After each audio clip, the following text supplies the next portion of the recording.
আজি মই এইযোৰ কাপোৰ পিন্ধি বিহু খাবলৈ যাম আৰু ক'ত যাম ভিডিঅ'টো শেষলৈকে চাই থাকিলে গম পাব। এতিয়া ধুনীয়াকৈ হেলমেটটো পিন্ধি পেলাই লগৰজনীৰ লগত ঘৰৰ পৰা ওলাই দিলো আৰু এতিয়া ফাইনেলি আহি পালোহি আৰু কাৰ ঘৰলৈ আহিছো জানে এয়া আমাৰ মৌচুমী বাইদেউ আহিলে খোৱা কাম চাহ খালো জলপান খালো তাৰ পিছত হিৰোইন এন্ট্ৰি হ'ল অকমান টাইম কথা পাতি পেলাই এয়া মৌচুমীয়ে ভাত বাঢ়ি দিলে ধুনীয়াকৈ গাহৰি মাংস দেই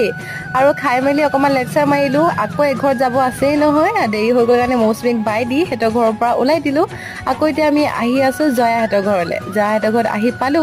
একো নাখাও বুলি ক'লো তথাপিও জয়া জোৰ জবস্তিকে চাহ বনাই আনিলে উপায় নাই খাবলগীয়া হৈ গ'ল আকৌ আহিলো দীপালী বাহঁতৰ ঘৰলৈ হেতৰ ঘৰতো নাখাও বুলি ক'লো কিন্তু নাই নেৰিলে ঘৰৰে গাখীৰ গৰম কৰি হলেও দিছে ইমান মৰম বহুত বেছি ভাল লাগিলে ঘৰ আহি পাই দেখো যে নাচনী দুজনী একদম ওলাই আহি ৰখি আছে তাৰ পৰা মই খৰখেদাই ওলালো ওলাই মেলি আকৌ আমাৰ গাঁৱৰ বিহু যোৱালৈ গ'লো গাঁৱৰ জীয়ৰী বোৱাৰী সকলো আহিছে বহুত বেছি ভাল লাগিলে আজিলৈ ইমানেই আছিল বাই।